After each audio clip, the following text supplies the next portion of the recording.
வணக்கம் நண்பர்களே, உங்களிடம் பேசுவது விமலா. இன்னைக்கு நம்ம கேட்க போற கதை குருவியும் பருந்தும்.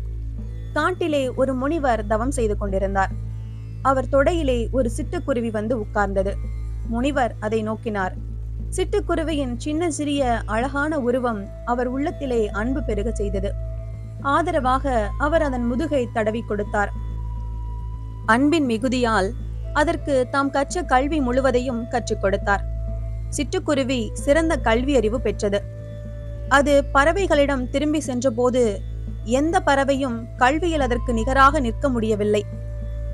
எல்லா பறவைகளும் அதனிடம் யோசனை கேட்க வந்தன. அதன் புகழ் எங்கும் பரவியது.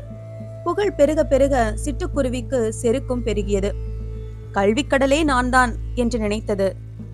கல்விக்கடல் என்று எல்லா பறவைகளும் தன்னை அழைக்க வேண்டும் என்று அது விரும்பியதை சொல்லியது.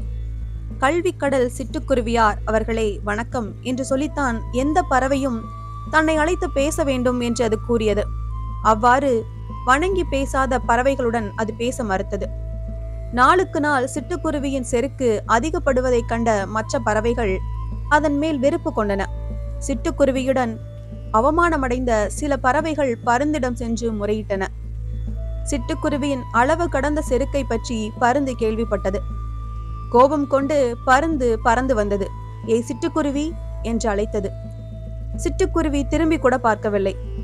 கல்விக்கடலே என்று அழைத்து வணக்கம் கூறினால்தான் அது பேசும் என்று கூட இருந்த பறவைகள் கூறின. ஆனால் பருந்து அவ்வாறு அழைக்கவில்லை. அற்ப குருவியே, உனக்கு இவ்வளவு ஆணவமா என்று கேட்டுக்கொண்டே சிட்டுக்குருவியை நெருங்கியது. பிடித்து வாய்க்குள் போட்டு விழுங்கிவிட்டது. கருத்து: செருக்கு கொண்டவர்கள் வெறுப்புக்காளாவார்கள். செருக்கே அவர்களை கொல்லும் பகையாகும். இந்த கதை உங்களுக்கு பிடிச்சிருந்ததுன்னா லைக் பண்ணுங்க, ஷேர் பண்ணுங்க, சேனலை மறக்காம சப்ஸ்கிரைப் பண்ணுங்க. அடுத்த கதையில சந்திக்கலாம்.